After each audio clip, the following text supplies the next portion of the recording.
Thursday. My name is Jamilah Lemieux, and welcome to The Kids Are Asleep, Slate's once a week late night-ish chat show where we talk about things parenting adjacent in the lives of modern parents such as myself.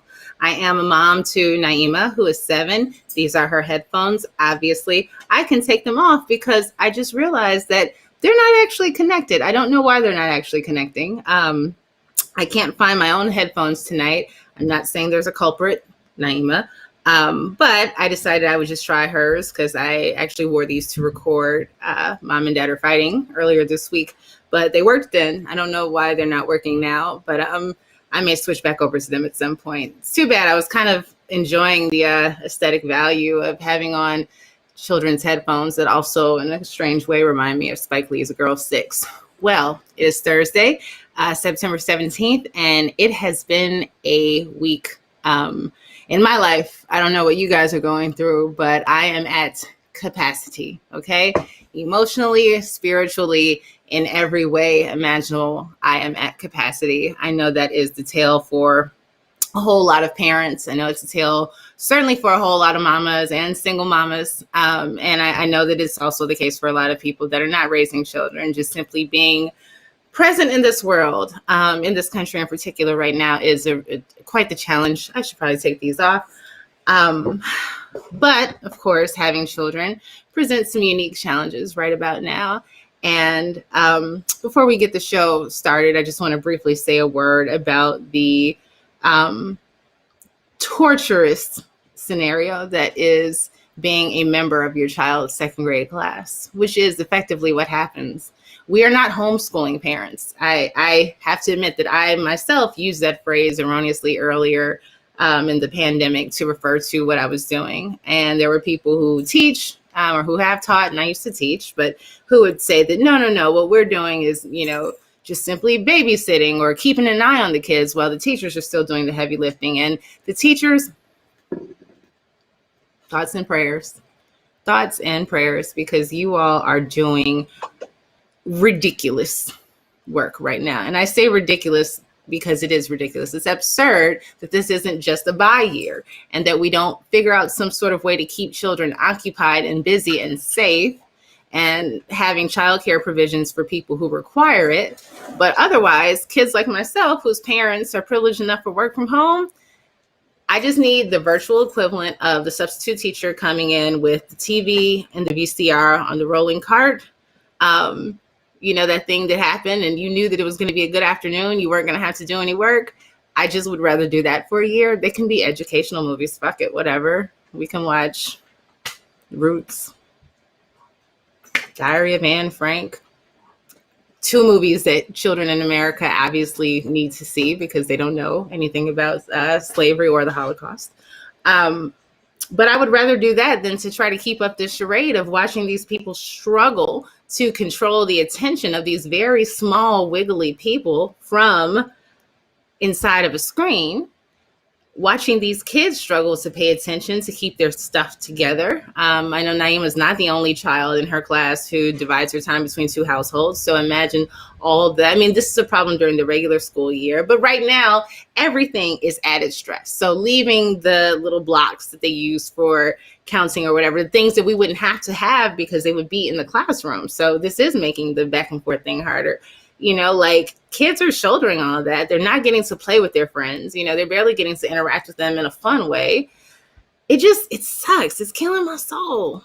I just hate it. I hate it for all of us. I most especially hate it for my daughter and I hate it for her teacher. And I hate it for me too, because this is some bullshit. I'm more of a cool parent than a school parent. I'm schooling life. I'm teaching the things that you don't find in books, probably because I haven't written my book yet, but I'm teaching things that no child is going to get in any sort of curriculum, right? Life lessons, the meaning of friendship and valor and race consciousness and feminism and how to deal with street harassment and, I don't know, lots of cool selfie angles and tips and tricks and things like that and fun hashtags. And I'm good at that. I'm really good at that. My child is incredibly articulate and kind and creative and fun, and in so many ways a reflection of the things that I too have done, not just, her dad and her stepmom, not just the school, but me, the cool parent, the fun parent. Like, I'm good at that part. And we certainly read. It's not that it's always fun and games, but what I did not want my house to be was school, because I don't like school. So how am I supposed to make somebody who is 7 years old appreciate the value of something that is broken at the root in so many ways, talking about the American education system and public schooling and just schooling in general, and the things that they're expected to learn and know to pass to the next grade so their teachers can retain their jobs, so school districts can be funded all the nonsense that they waste their time on when they could be learning important life lessons like how to file taxes, how to cook, how not to be rapists and abusers, all sorts of things that they're not teaching the kids. Like, I have to make this person appreciate this. That's a difficult order under normal circumstances. But now school is a whole ass fucking joke that I have to pretend to take seriously, so she'll take it seriously. This is unfair. Naima has been a joy, as usual, this week. She's handling things as best she can. She said to me the other day, I had taken some nail polish off, and I said, be careful if you touch it, you get on your fingers, wash it really, you have to wash it really good. I said, nail polish remover is one of the worst tastes you'll ever know. And she looked at me, she was like, why do you know what nail polish remover tastes like? And I'm like, well, anyone who wears nail polish knows what nail polish remover tastes like. It penetrates your fingers. It's very hard to get off. At some point you touch it, you touch some food or whatever you like, you taste nail polish remover in your life. It is a rite of passage for people who wear nail polish.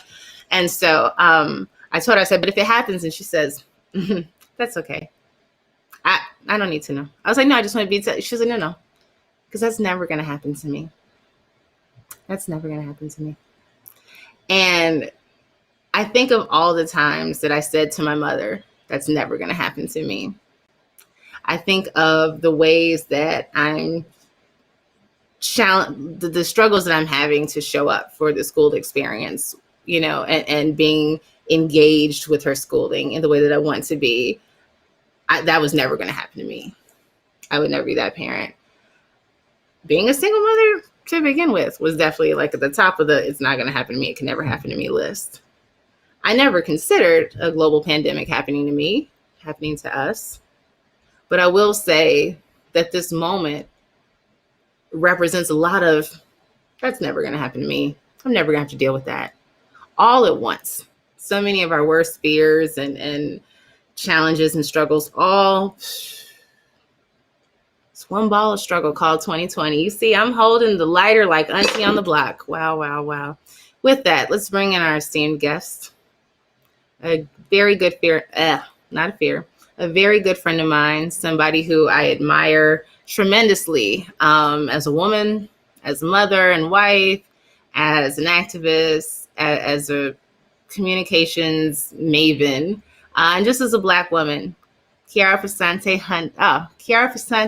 Haughton. I was going to make you a hunter. I was going to make you pin to Regine for some reason. Like, I don't know who that is. I don't know who the hunter. I think that's the only hunters. Or Karen Hunter. Maybe I was thinking of Karen Hunter. Anyway, maybe.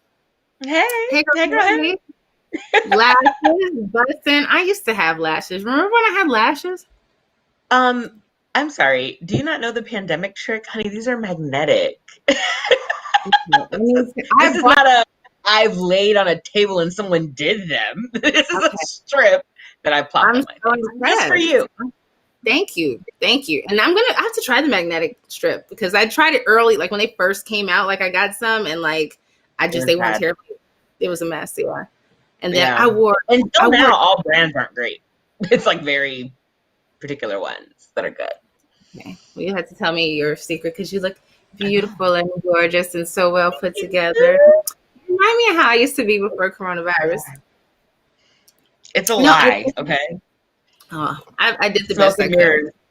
Okay. Smoking. Well, luckily, so I actually have some fabulous new lighting that I did not set up. I know you. Wait, look at that face. You're like, do you now? No, I'm very intrigued by this fabulous new lighting.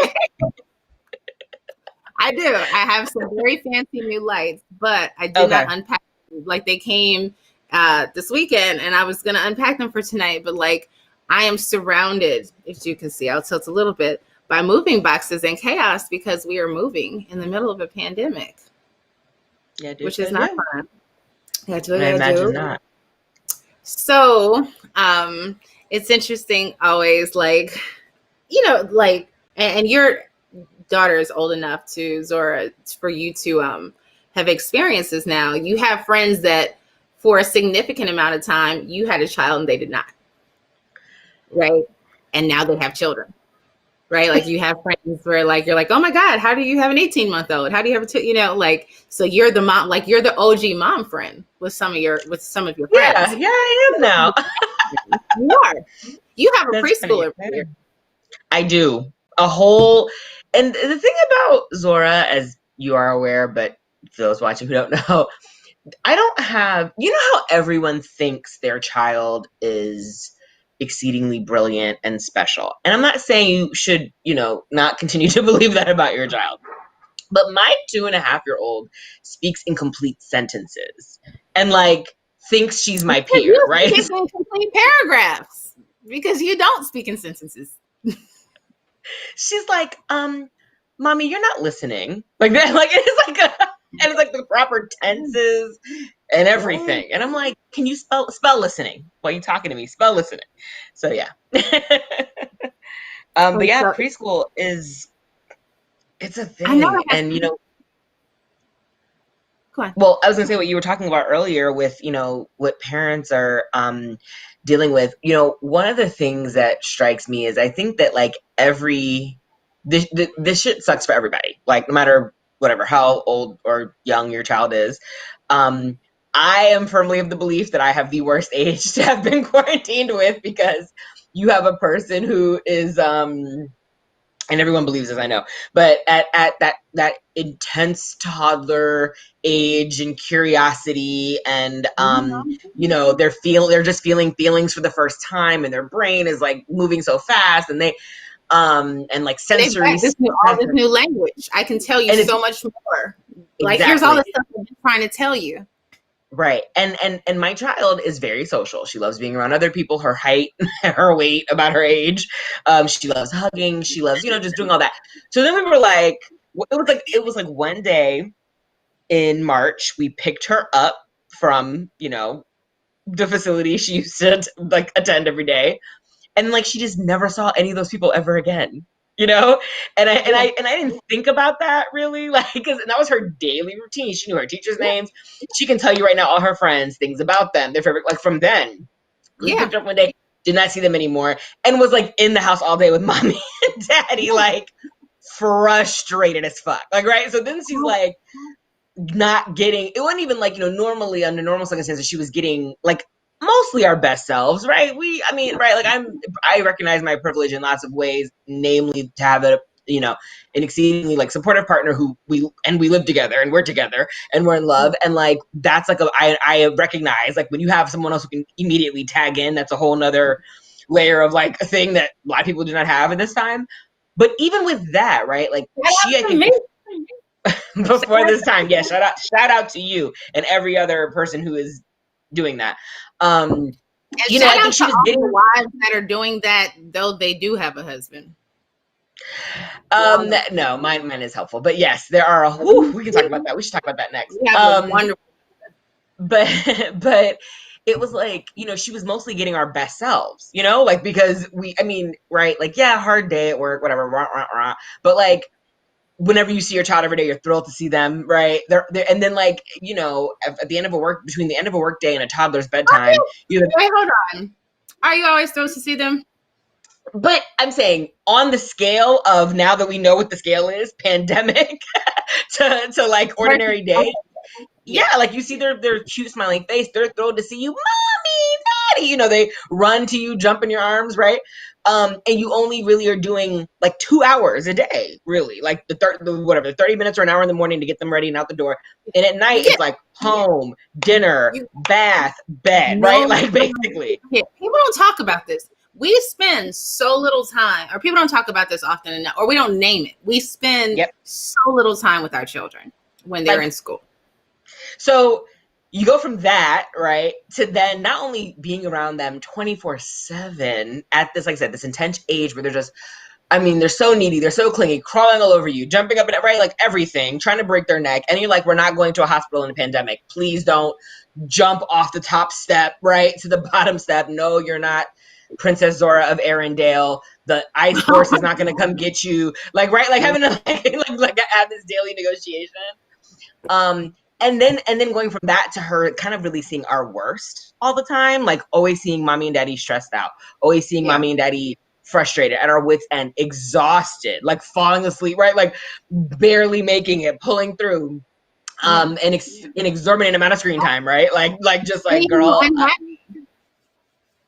you what? They're saying unhappy. Yeah, right. And like I think that's been hard for my child. Like I think for the first time she was kind of like, are you okay? Why is it mommy like, yeah, like why, what's going on here? Why aren't you thrilled to see me? Why are you yelling at me? Like that was my big, I think the biggest thing about myself throughout this pandemic, I was always that parent, like there's just no reason to ever raise your voice at a little person. They don't know any better, right? They're helpless. Child. I think I'm like I'm going to deal with it probably through therapy, but like the amount of, I feel like yelling I've done at this like helpless little girl and like in this time, and the guilt I feel for it is like,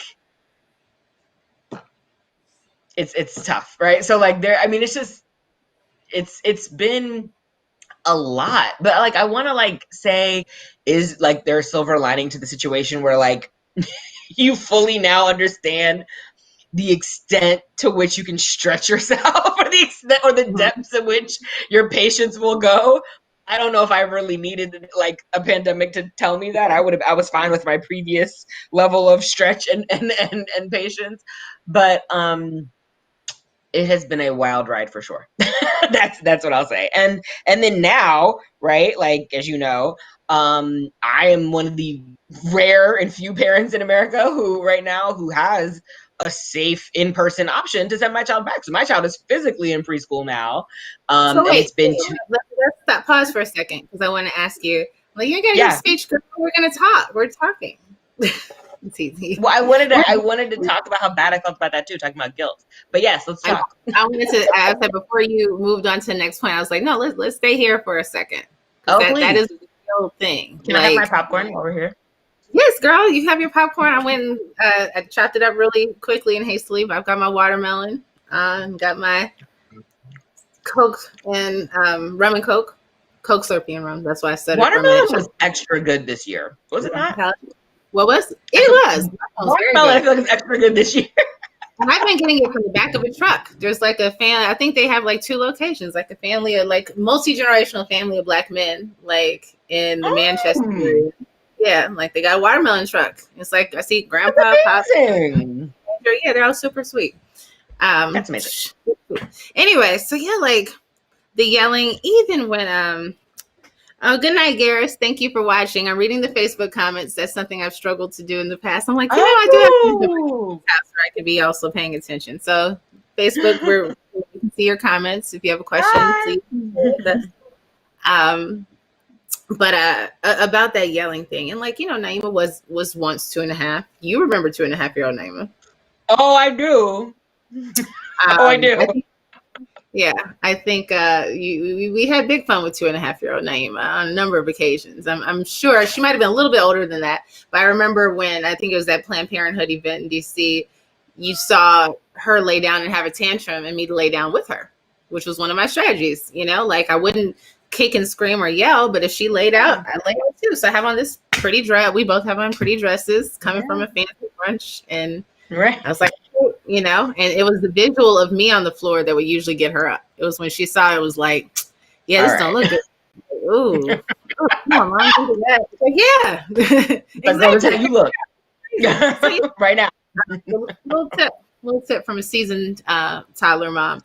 But though we were not living through there's the consistent pandemics that we lived through as Black women in this country. So we were living through those. We weren't living through COVID when Naima was 2.5. But there were certainly times, that's around the time when, one, you wouldn't have yelled at her before, like short of like, getting near an electric socket that didn't have a plug and play, Right. or some danger, essentially 2.5 is the point where you like, I think you begin to lose your temper in different ways, and you have to control your temper in different ways, right? And I'll say, like, I've done, like, you know me, know me. For my personality, I think for what people may think of me, I have done a shockingly low amount of yelling at this child. Wow. And I know, right? Like, but I'm telling you, it's not that I haven't yelled. I think part of it is that, much like spanking, which was something I tried on very, like, brief. There was never a full, like, it wasn't something that we were always against it. Her dad and stepmom were adamantly against it. I have given Naima a spanking, and that don't work for me. I can't do that. It is not. It's not. It doesn't work. That's the thing. It's like, parents who do it, or, kids who got beat when they were growing up will tell you got to beat that kid. This is how this works. This is how it works. But, like, no, we have studies and experts to say not only does it not work, it's traumatic. And the same goes for yelling. And I think that what I experienced was that you feel how ineffective it is. Like, you see the same way you're hurt over it. I'm sure you cried. I know you cried. You teared up just then. Like, I'm with you, because I feel those. We all feel those feelings, or we should. I worry about the mother who can yell at. Yeah, right. And like be fine with it.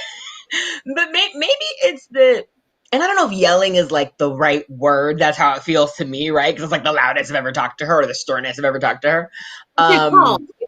It's not who you normally are. I know, and I understand. We clarifying for the audience that, like, when we're talking about yelling, we're not like, hey, a little bit. We're not like that's not the thing.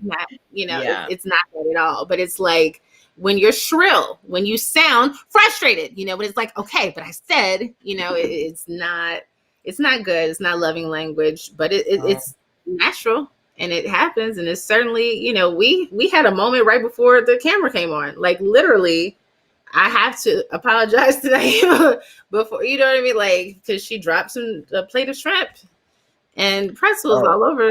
No. Yeah. Like, right, I'm looking at dropped the shrimp. I was like, girl. And I told her, she was like, I'll clean it. I was like, no. Seafood eater, if the audience didn't know that. Yeah. I was telling everyone, you're a seafood eater, if they didn't know that yet. So dropping the shrimp is a problem. Let's just be clear. I waited like 40 minutes for them to fry that shrimp at Ralph's tonight. Like, it took so long. And the man at the seafood counter was mean. I'm like, you better treasure that shrimp. You better love that shrimp.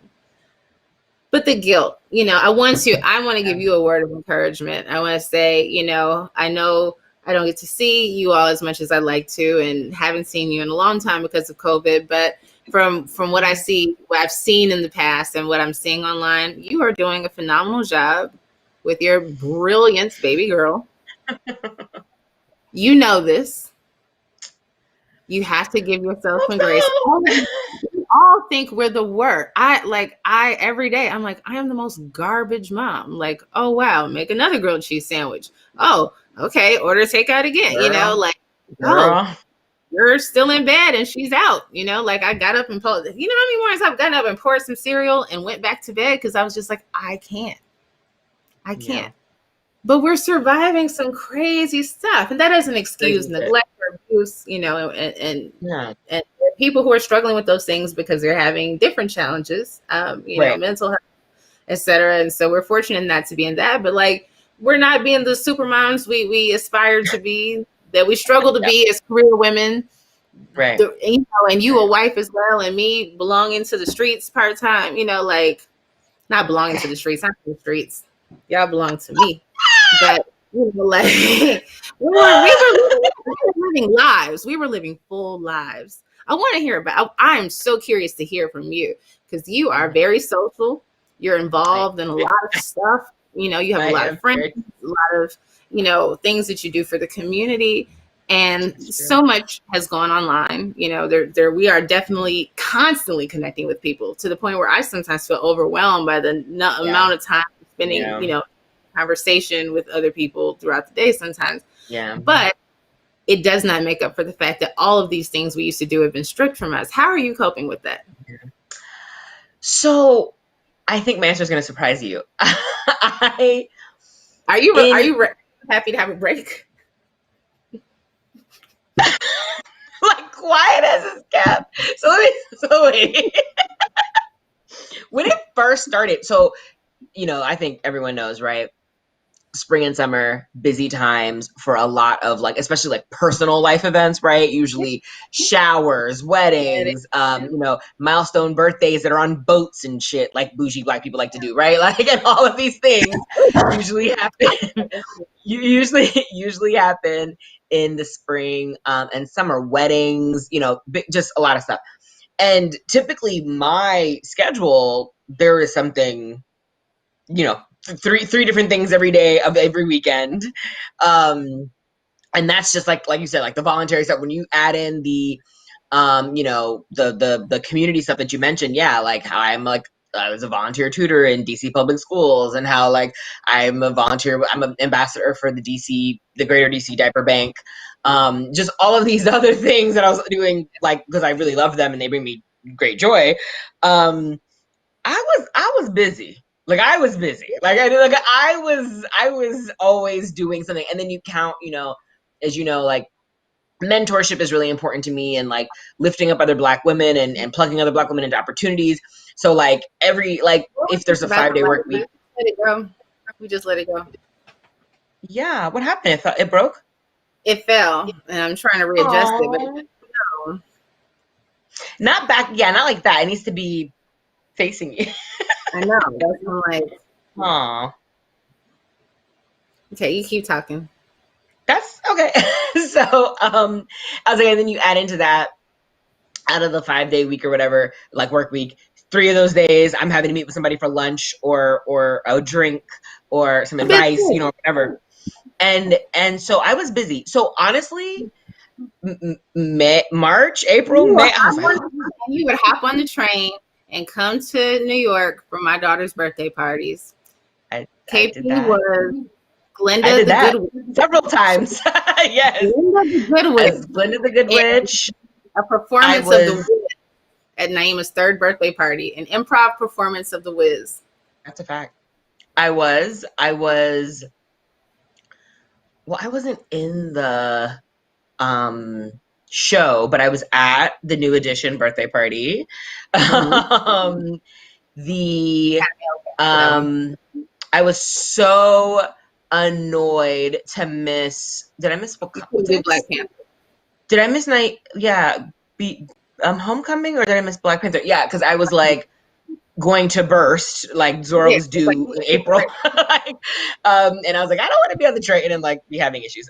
So yeah, and I'm that, to your point, I'm that friend. I'm a friend who shows up for her friends. I'm a girl's girl. And so yeah, my homegirls having something. Yeah, I'll be there. I'm pulling up with a bottle, bells and whistles, the whole 9. So I was really busy. So this was actually a welcome break for me. Are you still but it's been a long break, because I think it has been a long break. It has been a long break now. I'm also, though, again, I think my answer is going to surprise you. I would love a safe 1 or 2 things here or there, maybe. Yeah. I am not going to anybody's inside anything. I'm not going to anybody. That's just not me. I've seen a lot of people on the gram with these fancy, beautiful masks at all these events, and I'm not doing that. But just not. What are these events? I'm sorry, sidebar on this. I want to know. I'm really curious. Particularly, okay, 2 of us were quite social. We were out and about, went to stuff, had events, got invited to, friends and professional events. Hosted events, yeah. Hosted events, So right now there's this division. There's people that are just living life, doing whatever. La vida loca, okay? There are people that are just vacation. You go to Rodeo Drive on any given weekday, it looks like BT spring break. There are so many young people taking advantage of these these cheap flights, whatever. And so so there's people that are doing nothing, you know, like, and there's people that are like, I am still getting groceries delivered. I mean, I know people that are like still doing grocery delivery, you know, like they never, like you're still, that's good. I mean, that's what Kiara. you know, like, and wiping all the containers down with a Lysol wipe. Yes, that's Kiara. good. That's good. Like I don't. and I'm not in the middle. I'm on like upper quintile for your side.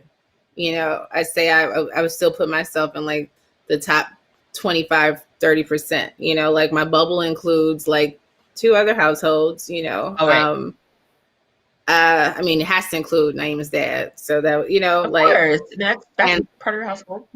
but I do go to the grocery, and I have a cousin who lives here. And she has a daughter. So our daughter, you know, we've spent time with times, right? And so we didn't start doing that until months and months in, you know, right. So we waited. Yeah, so like same. So we it's been bizarre and blowing my mind what I've seen in the streets and on the interwebs, but we are leaving the house. Like we're not completely not, but we are like 90% not. Like I mean, Malik leaves regularly to go run. He does physically go in Costco because I just feel like Costco is one of those things I don't want to deal with Instacart about. Like, so he does physically go into Costco and he's like in and out, mask, the whole thing. But yeah, no, regular groceries and regular like Target stuff I get delivered. And Amazon, you know how it is. Yeah, we're in. And like our bubble is the people that I live with, and then Michelle, like my Zora's godmother, my best friends.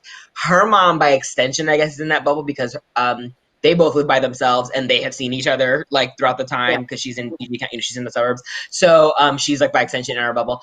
But like, you know, and then we just 3 weeks ago had like our closest friends who have 2 girls themselves just like in the backyard, and we still kept, you know, it separate.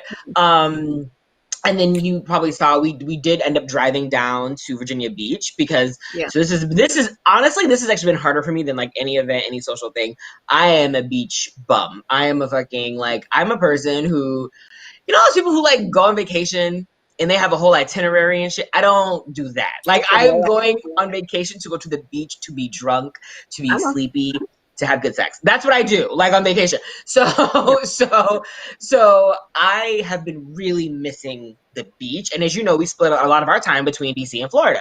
So we haven't been to Florida, like, period, and they're wilding out, so we're not going to be anytime soon. And so we drove down Virginia Beach. But even that was like, we drove in our car. We stayed. We didn't even go to a hotel. We stayed like in a condo, like an Airbnb.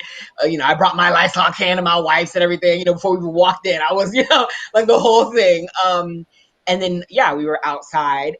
But interestingly enough, and the weather was like perfect. Interestingly enough, we saw like no one. Like, we didn't even see the other people in the condo complex. People were so, even on the beach, like the closest person to us was maybe 100 feet. Like, it was like, so it was great, and we were able to do that safely. But that's what I've been missing: freely moving. You know, I think free movement is what the problem people are really having.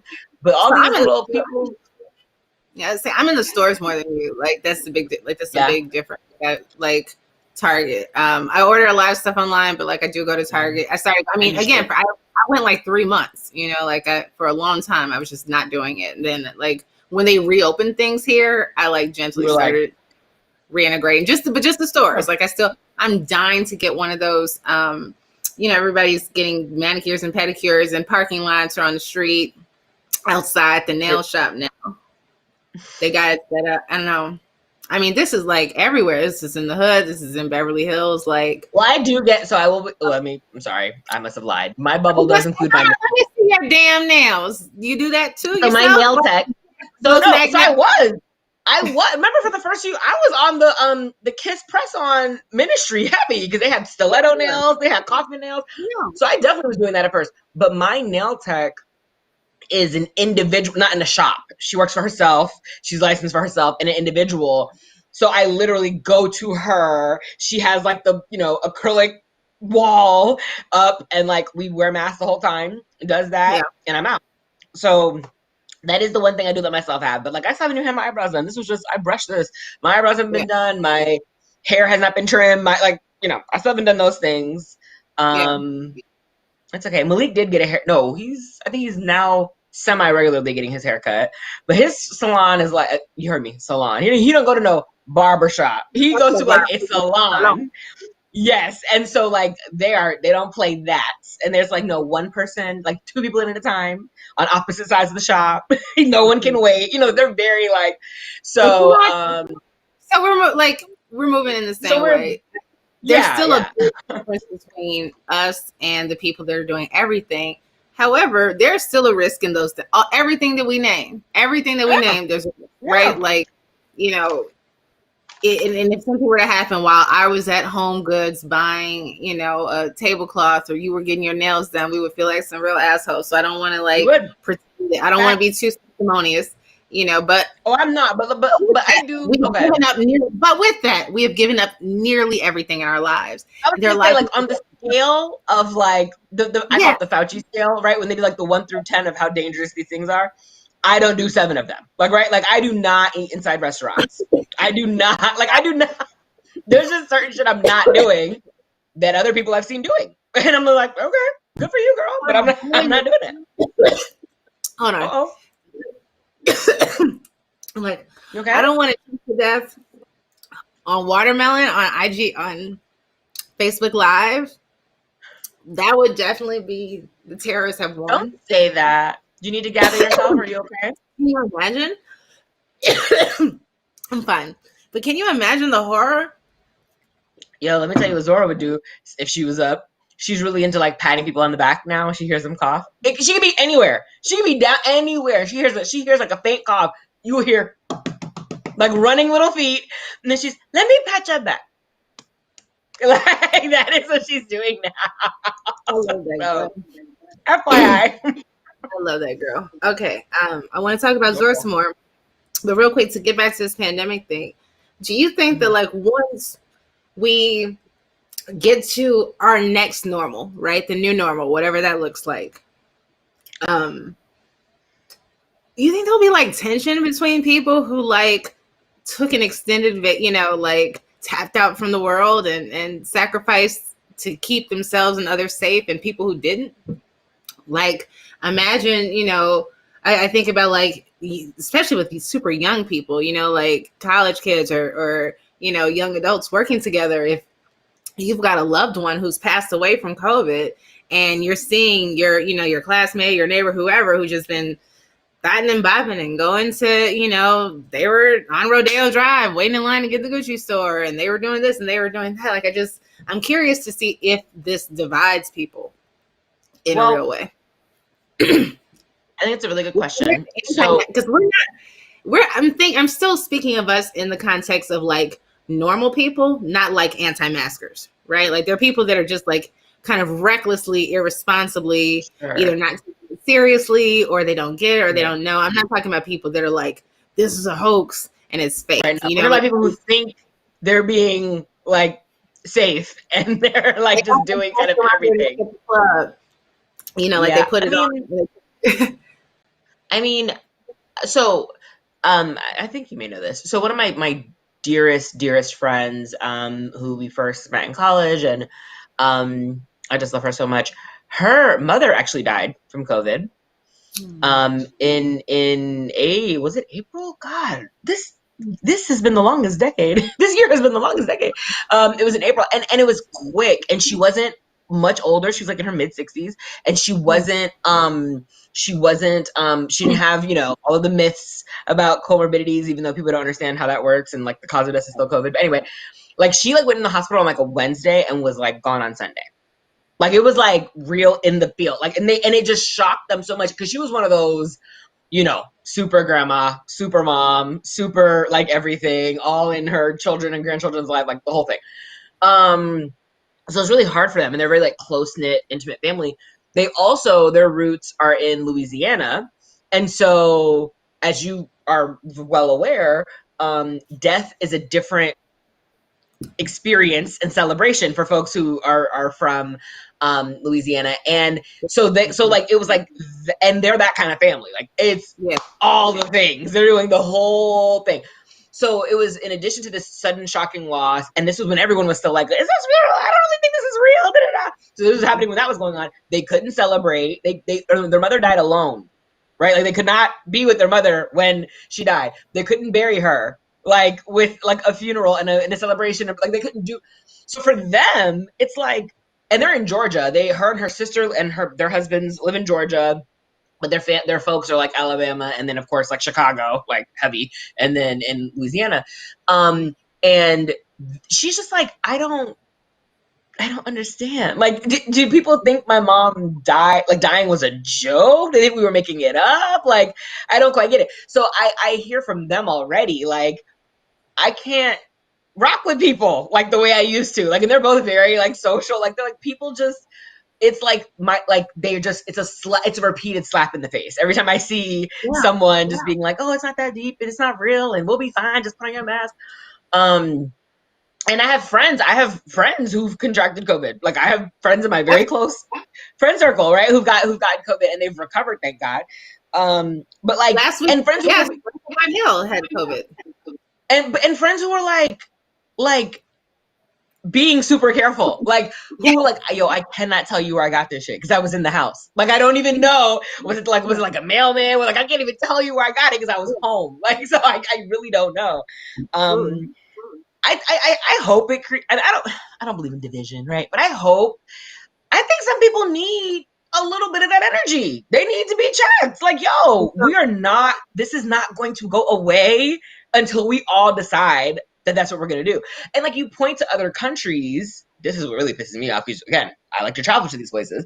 Like all of these majority white countries in the Caribbean who've had like 2 deaths or 3 deaths and like no new cases in months. Because they were like, oh no, we're shutting it down. Sit your ass down. We're not doing anything. And now they're fine. They're roaming about, living their best. They had a summer. They're having a fall. They're about to have a winter. People had summers, like full summers, full. They're okay. They're opening up for fall. You know how deeply I feel about Christmas. So your like viewers don't know this. Christmas is all there is. If Christmas could be year round, that's what I would do. I have a big Christmas party every year. We're not having it this year. Like that really, like for people like, oh girl, you'll be all right this way. That hurts my heart. Like we are not having my Christmas party this year. It's a constant like. Yeah, just all the little. We're constantly doing. I know I'm constantly beating at war with being very conscientious and great, and I don't want to say grateful. Well, grateful for my things, but I don't want to say I'm grateful for privilege, but just aware that I have, a significant amount of privilege. Like I can never say I'm grateful for privilege, but I'm grateful for what I have, in terms of resources and space and time that a lot of people don't. And even with that, I'm also extremely aware of how depressed, this has made me and just how much I've lost, how much we've all lost, just everything. It's just the interrupt. So I think it's bigger than, Christmas parties and even birthdays are watershed moment. Like that's a once a year kind of, right? It's the taking away of my daily life, right? It's just of my role in the world, the thing that I do, how I show up, who I interact with, like that being stripped from us is so profound. And like, I definitely will say, I don't know that it will lead to years long tension with anybody. And I can't think of anyone in particular who has a serious role in my life. But like when I talk to people and they brush it off or they say, well, I know, and they're just doing everything. And again, like I everybody has had a slip up. Again, we're not practicing perfect social distancing. So I'm definitely not going to be throwing any, major stones, but sure. For people, they're just like, I'm just living my life. I'm just doing my thing. I'm just going to take this vacation. What makes me so upset is that like, I didn't just stop going out to protect myself. I didn't stop doing that stuff just to protect Naima or her dad or her stepmom or her brother, or like, it wasn't just for my bubble. It was for strangers. It was for, the fact that I've been told that this thing that I could be an asymptomatic, and I know they're not 100% sure how true all that, whatever. They don't still understand it, but we know that at the very least there was a possibility that asymptomatic carriers could pass this on to other people. So like, how could I, like, the idea that people just say, well, I'll be okay if I get it. And one, you don't know that for certain, but like, even if you are, it's just, it just tells you a complete story about America. The fact that like, well, it'll only kill the disabled. It'll only kill the elderly. It'll only kill people And with like, we're pre-existing. okay with that. And we're Like, okay oh, with that. Like, that's fine. people Yeah, know was high risk people. It's just high risk people. I'm like, but they've always talked about the fact that we could give it to high risk people. Like, what is but also, like, that's in itself bullshit anyway, because we've known from very early on, like, that healthy people were getting it, right? Like, young people were getting it, like, children were getting it, contrary to the myth about that, right? Like, that babies were dying, like, that was happening. And people still were like, oh yeah, but it's okay. And I was like, all right. If you didn't know in March, it was clear by April. It was like children, healthy people, young people, like. And then what was happening with healthy people? So for me, as you know, like, I have a very serious comorbidity to COVID. I had a transient ischemic attack last year, so kind of like a brain attack, a small stroke. It was a postpartum complication. It's a whole thing. We could talk about Black maternal health, but I'm here and I survived and I'm okay. But for people like me, like, if I'm exposed to COVID, like, I'm almost surely to die. Like, just because of the way COVID has been interacting with people, like, in their 30s specifically. I know there were like brain surgeons in New York when it was like, crazy war zone New York, when they were having these 35-year-olds who were coming into the ER with COVID, who had these massive strokes. And when they cut open their head, like, to try to remove the clots, I remember reading this piece from this surgeon, and it like stuck with me so like deeply. He's like, I've never seen anything like this before. Like you said, like, they're learning about the virus in real time. When I would remove a clot, a new one would appear in the place where I cut the other one. And I'd remove that one, and another one would appear. This was happening like in brain surgery, like while he was trying to like for a stroke patient. And so as a result of COVID, and so you have all of these people in New York, these like untold stories, and there are other places too, but New York was like obviously like, right, a lot of where these examples were coming out of. Folks who are like 35 who lost their ability to speak, who cannot walk anymore, who have permanent paralysis like in their face. Like, so yes, they had COVID and they recovered. You're right, like yes, they're counted as recovered. Right. The quality of their life is severely diminished for the rest of their days because of this. Like, it's all of these things that I'm like, if we could avoid all of that. I knew, and to your point, like, February, my birthday's in February, for birthday's a thing, had my brunch, I'm so happy I did it, Lord. Then when I was seeing more and more, okay, this is going to be real, like, we're probably going to go into like, social distancing, probably going to get shut down, I remember saying to several friends, including Michelle, I was like, yo, American exceptionalism, I said, American exceptionalism is what's going to kill a lot of us. I was like, it's the fact that you think like that it'll be fine. It's not that deep. No. Somebody summed it up so perfectly on Twitter. They said, folks heard, 37-year-olds heard it's only, young people are safe and went to brunch. Like, okay, yes, we Gucci. And there are children who've been impacted. And if it's only if it's only 1 in 100,000 will die, I don't want to be 1 in 100,000. How about that? I want the odd, like, hello. That one person matters to me. That one person matters to that family. And that one person can't be you, motherfucker. Like, who do you think you are? Like, why aren't people more enraged about this? Jamilah, can you help me understand? I constantly feel crazy that like this is not the biggest like world on fire. How could 200,000 plus people have died? We talked about just recently the September 11th anniversary passed. Oh, what did you say? It's like 35 people died, and we're talking about it 20 years later, as we should. 200,000 people have died from the same thing this year in this country, and people are kind of like, let's run through Target with our masks off. It's a listen, I'm not gonna lie. I was so I want to say it's in the most sensitive way possible. I was like, y'all better be real quiet about 9/11 this year. I actually don't wish to hear it. I don't want to hear it. I want you to pay tribute to the people who lost their lives. I want you to say their names. I want you to acknowledge the pain that we all felt. And then I want you to, because what we're not about to do is 3 days of programming and acting like that. You're telling me that we only care about 3,000 lives if brown people are responsible for taking them away? If I went on Twitter and said I'm gonna kill a bunch of white people, I would get banned from Twitter. Trump did it. He did it. And we're just like, I mean, like, we're dying disproportionately, but we are also 13% of the population. We are not the only ones dying. Yeah. You know, like, but the fact that we were imagined to be the primary ones dying made a lot of people be like, oh, not my problem. Not my circus, not my clowns, you know? And like, it's just, but I can't, like, I mean, when I tell you I thought about 9/11, so like all of August, I was like, what they gonna do? How they gonna act? Y'all gonna do that stuff? And it was, from what I saw, there was not as much talk of it. It wasn't. It was still, you know, but it was not the normal.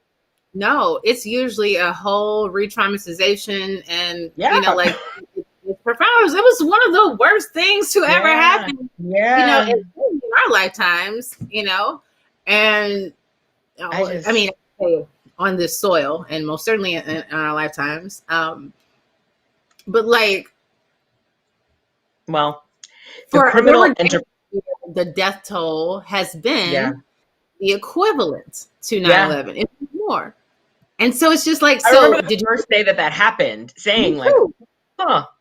And that was the moment I was like, and I sat with that question all summer, like, so are you all gonna put on a whole sad parade on September 11th? Because obviously you all don't care about Americans dying.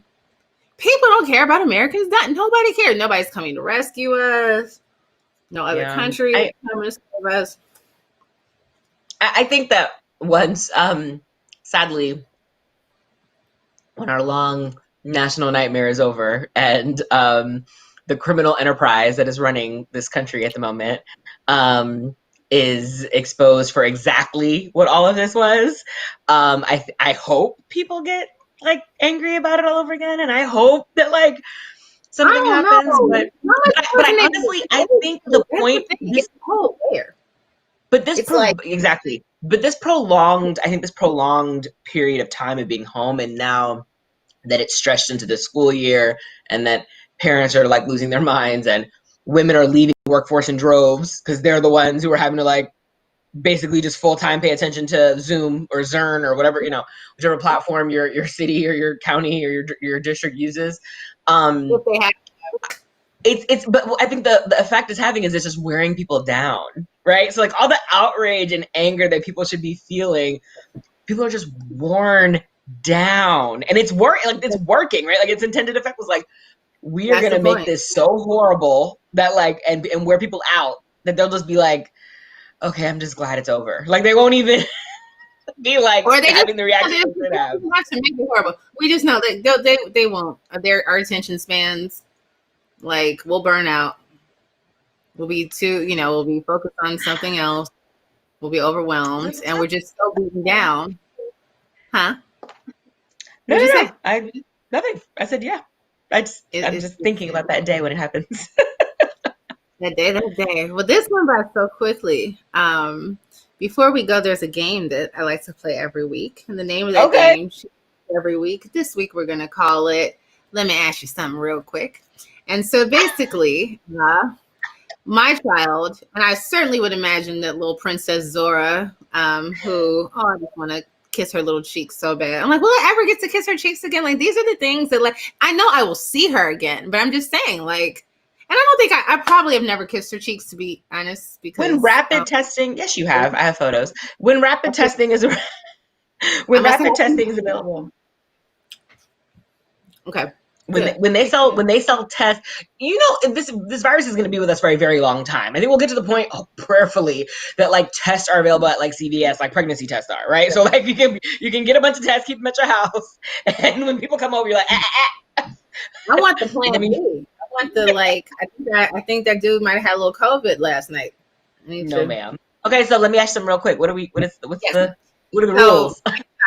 your friend Naima has a very good. She has a very frequent habit of waiting till the worst possible time to ask me something that requires a lot of explanation, or Okay. like, right? So like when you're trying to say, "Hey, mommy needs to put all of her attention on this," and she's like, "Okay, sure." But before you Zoom, why did you and my dad break up again? Like it's that kind of stuff, like she throws me with the like, My favorite one is the when we were getting ready to see Alvin Ailey, and right as it started, or not as it started, a few minutes after it started, she looked over at me and she's like, "Yeah, she's something." I was like, "What?" And she was like, "Why, when Michael Jackson was a kid, he was black, but when I was like, that is your child. That is a 1,000%. 30 years old. Be quiet.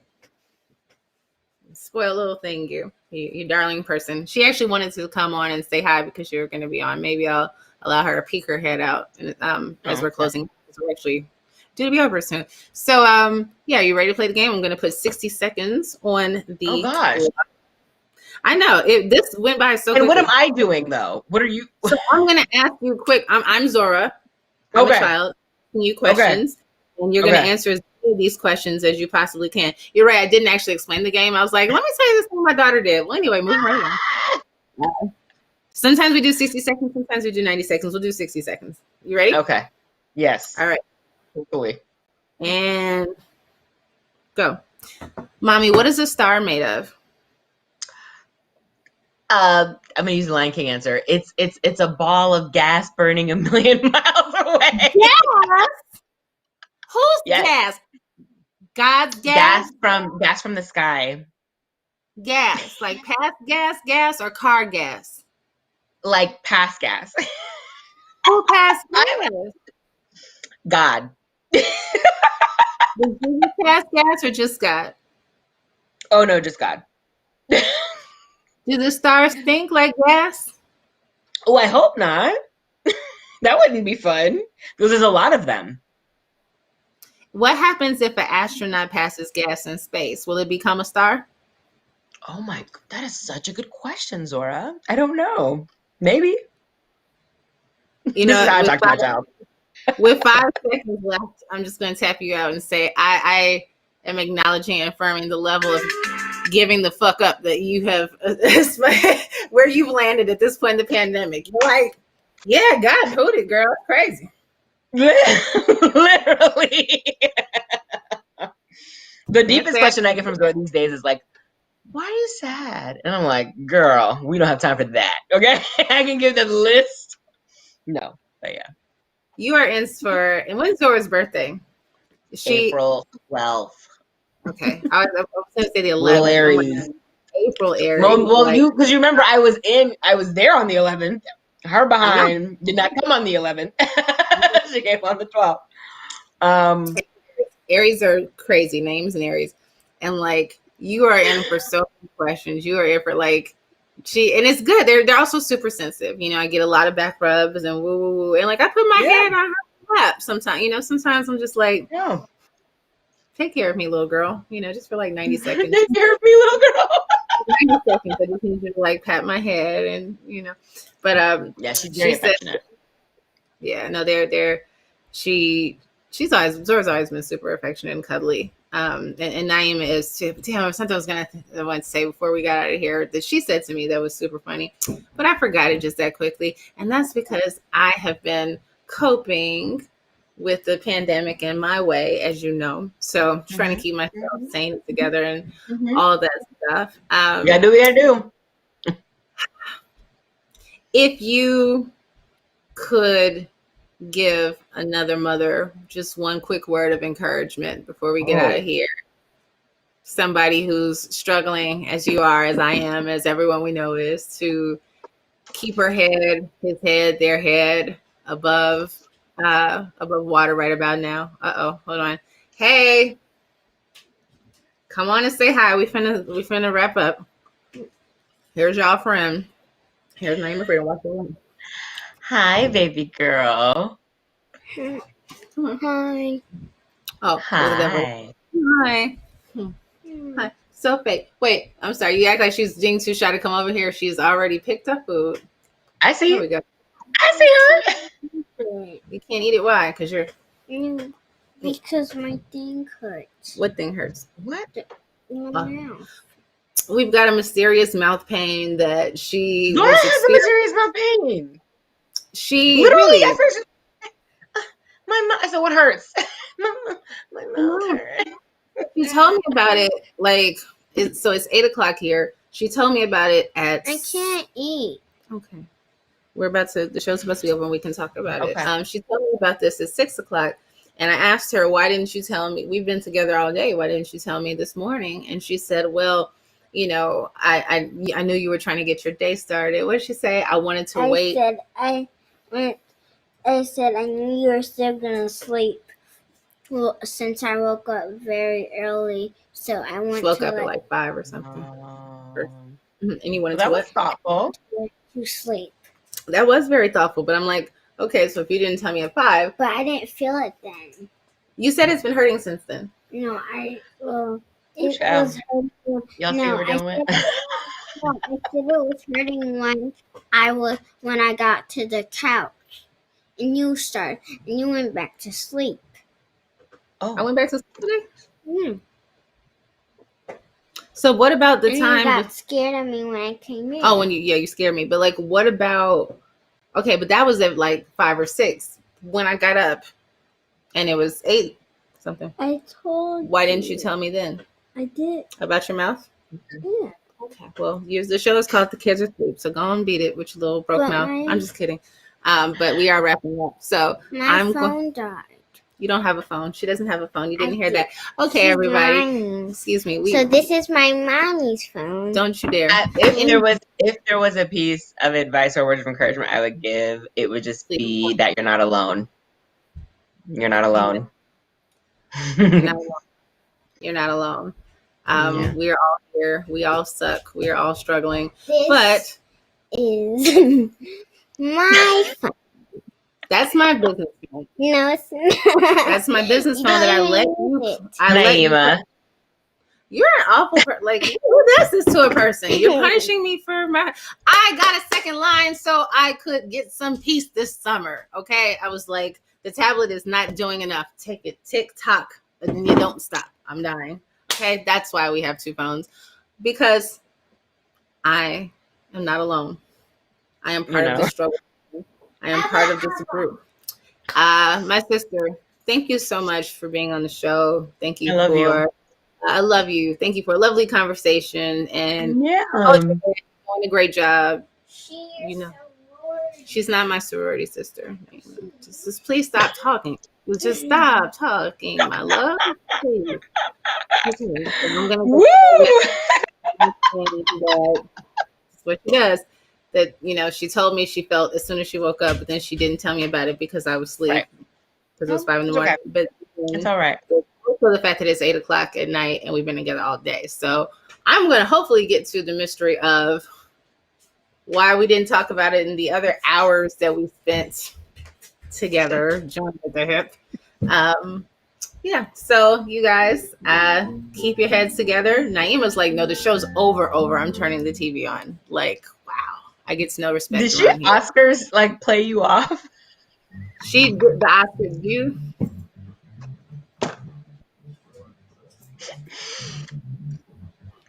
Everybody, I'm not even gonna have a good week. Just hold on, be strong, do your best. Is there no school? Can I just last thing I would say before we wrap up? There's no school tomorrow. I have no idea why. I haven't even investigated why. I don't even care why. I'm just so grateful that there's no school tomorrow. And that you don't have to log in and like do the thing. I don't have to be I don't have to be a part of like typically it's like, oh shoot, she doesn't have school tomorrow. What am I gonna do? Right. preoccupied. I'm like, I'd rather play. Let's just play. Let's play. Y'all Okay. have a week. Have a weekend.